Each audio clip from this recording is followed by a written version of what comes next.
భార్య జీవం ఉండగానే ప్రాణంతోనే వేయాలి. అట్లాంటి సిచ్యువేషన్ మళ్ళీ నరేంద్ర మోడీ మనకు తీసుకొస్తున్నాడు.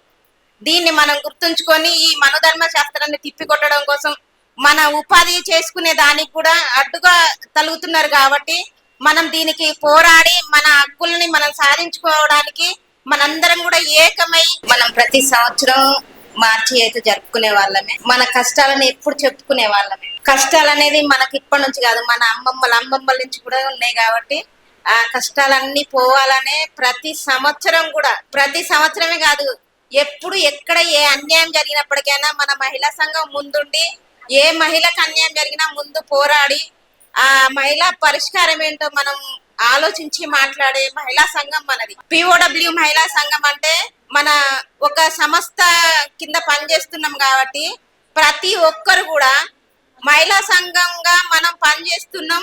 ఏ మహిళకు అన్యాయం జరిగినప్పటికైనా మాట్లాడాలనే ప్రతి ఒక్కరికి కూడా ఉంటది. ఏ మహిళ అన్యాయం జరిగినప్పటికైనా పలాని కాడ జరిగిందక్క, పలాని కాడ ఒక ఊర్లో కిరోసిన్ పోసుకొని చచ్చిపోయినరు, వాళ్ళ గురించి మాట్లాడాలి అని కూడా మన మహిళా సంఘాన్ని పిలుస్తారు. పెట్రోల్ పోసుకొని కాలిపోయినరు అని కూడా మన మహిళా సంఘాన్ని పిలుస్తారు. ఈ మధ్య కాలంలో కొంత వేరు సంఘటన వల్ల కూడా మా దగ్గర ఒక అమ్మాయి పెట్రోల్ పోసి తను కాలబెట్టిండు. అదైతే పెద్ద సిచ్యువేషన్, దాన్ని మర్చిపోలేకపోతున్నాం.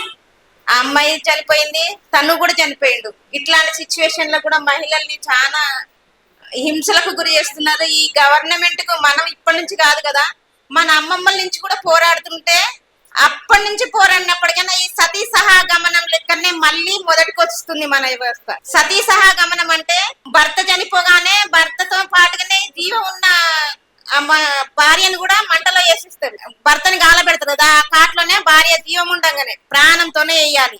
అట్లాంటి సిచ్యువేషన్ మళ్ళీ నరేంద్ర మోడీ మనకు తీసుకొస్తున్నాడు. దీన్ని మనం గుర్తుంచుకొని ఈ మనోధర్మ శాస్త్రాన్ని తిప్పికొట్టడం కోసం మన ఉపాధి చేసుకునే దానికి కూడా అడ్డుగా తలుగుతున్నారు. కాబట్టి మనం దీనికి పోరాడి మన హక్కుల్ని మనం సాధించుకోవడానికి మనందరం కూడా ఏకమై మనందరం పోరాటంలో ముందు భాగంలో ఉండాలని కోరుకుంటూ ఈ అవకాశం ఇచ్చిన మీ అందరికి కూడా కృతజ్ఞతలు తెలుపుతూ ముగిస్తున్నాను.